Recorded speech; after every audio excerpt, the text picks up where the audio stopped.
চারিদিকে শুনশান, নিস্তব্ধ পরিবেশ। আমি এবং আমার এক বন্ধু বাজার থেকে ফিরছিলাম। এই বাজারে যাওয়ার পথের মধ্যে এক ভৌতিক পোড়াবাড়ি থাকতো। এই ভৌতিক পোড়াবাড়ি দিয়ে সাধারণ মানুষ যাওয়া আসা করতে পারতো না, কারণ এই বাড়িতে আগে অনেকগুলো মানুষকে একসঙ্গে মেরে ফেলা হয়েছিল। তারপর থেকে এই বাড়িতে আর কেউ বসবাস করতো না। দীর্ঘদিন বসবাস না করার ফলে বাড়িটা ভূতের বাড়িতে পরিণত হয়ে গেছে।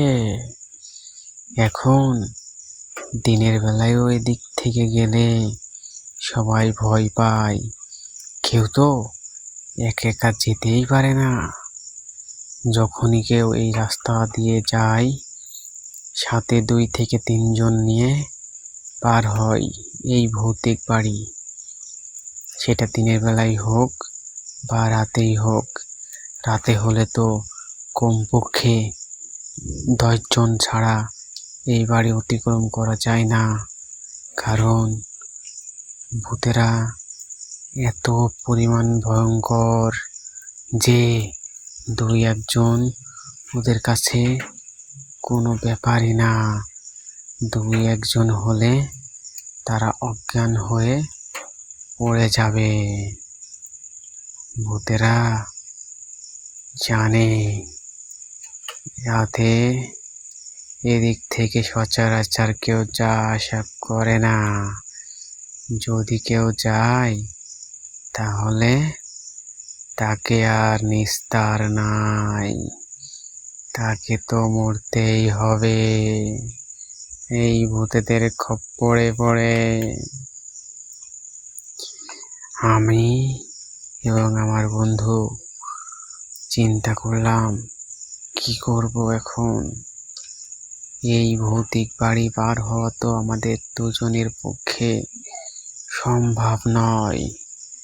তখন বন্ধু বলল, আজকে আল্লাহ যা করে তাই হবে, চলো আজকে আমরা এই ভৌতিক বাড়ি দুজনেই পার হব, দেখা যাক কি হয়।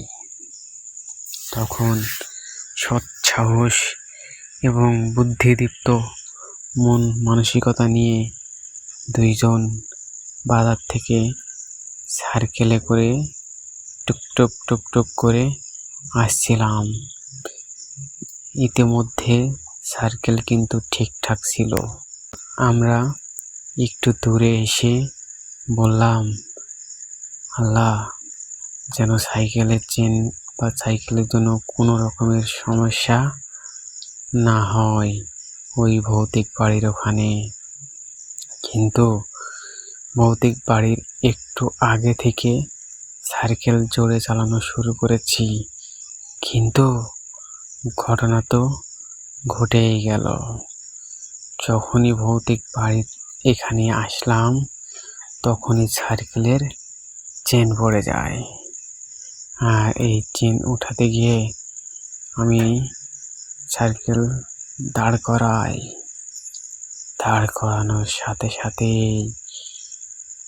দেখি আমার বন্ধু অজ্ঞান অবস্থায় পড়ে আছে পিছনে।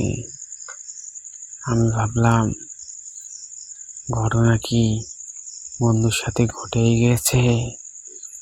তারপর বন্ধুকে ডাক শুরু করলাম, বন্ধু বন্ধু ওঠো।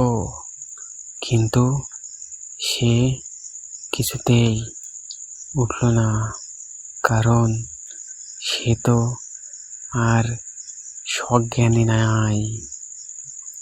তখন এক বিকট শব্দ করে বলল, কে রে, খুব সাহস দেখাচ্ছিলি তাই না?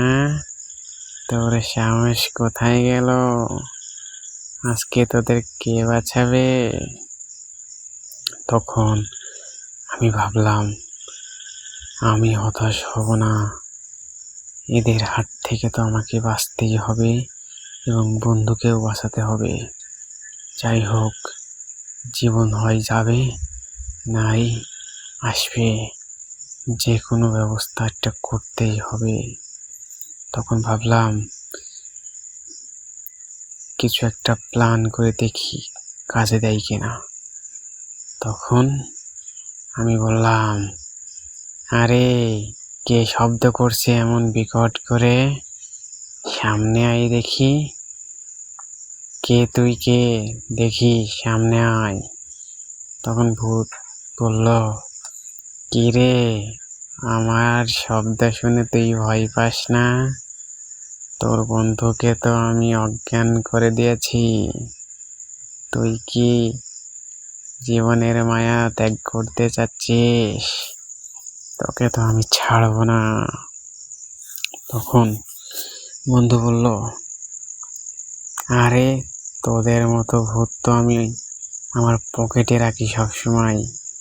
দেখবি দেখবি, আয় আয়, জলদি আয়, তুইও আমার পকেটের ভিতরে ভর্তি হয়ে যা।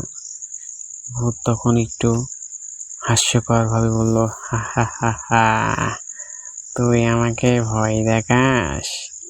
আমরা মানুষের ভয় দেখাই, আর তুই আমাদের ভয় দেখাচ্ছিস? এই কই দেখি দেখি, তুই কেমন ভূত ধরেছিস? তখন পকেট থেকে টাচফোন বের করলো এবং ভূতের পরনে ছিল সাদা কাপড়। টাচফোনের আলোয় সাদা কাপড় জ্বলে উঠল এবং ভূত ভয় পেয়ে বলল, আরে আরে, আমাকে ছেড়ে দে, আমাকে ছেড়ে দে।